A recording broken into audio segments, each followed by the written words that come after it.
past, proximity principle was a driving force in how relationships formed. People often met partners in their neighborhoods, schools, workplace, or even social circles. This physical closeness allowed them to naturally spend time together, build trust, and develop a shared sense of belonging. Online dating, however, has disrupted this organic process. Instead of meeting somebody nearby and letting the relationship grow over time, people are now exposed to a vast global pool of partners. While this might seem like an advantage, it often creates a paradox. The more options we have, the harder it becomes to form genuine connection. The lack of physical proximity in online dating means missing out on micro interactions that can build intimacy, like exchanging glances across the room, sharing a laugh at a mutual event, or supporting each other in everyday moments. Relationships become transactional, driven by algorithms to prioritize appearance and super traits over compatibility.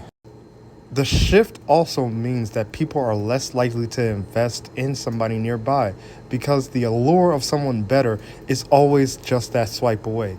The result? A culture of emotional detachment and struggling to form meaningful, long lasting relationships. Ultimately, while online dating has perks, it undermines the proximity principle, removing the foundation that many strong relationships are built on: spaces, shared experiences, and the natural progression of connection. The secretary problem, also known as the optimal stopping problem, provides an insightful framework to discuss how online dating has complicated modern relationships. In the secretary problem, you're tasked with choosing the best candidate for a job out of a set number of applicants. You interview each candidate one at a time, and once you reject someone, you can't go back. The mathematically optimal strategy is to evaluate the first 37% of candidates, establish a benchmark, and then select the next candidate who surpasses that benchmark. Now let's apply that to online dating.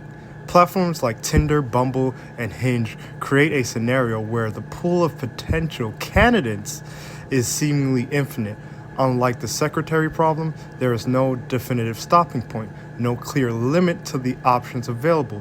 This abundance of choice introduces what we call choice overload, where people are so overwhelmed by the options that they have, they struggle to make a decision or feel regret about the choices that they do make.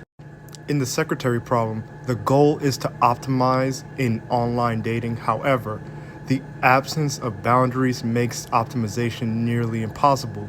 Users swipe endlessly and always thinking of the next match be better. This perpetuates a cycle of comparison and dissatisfaction under the foundation of meaningful relationships.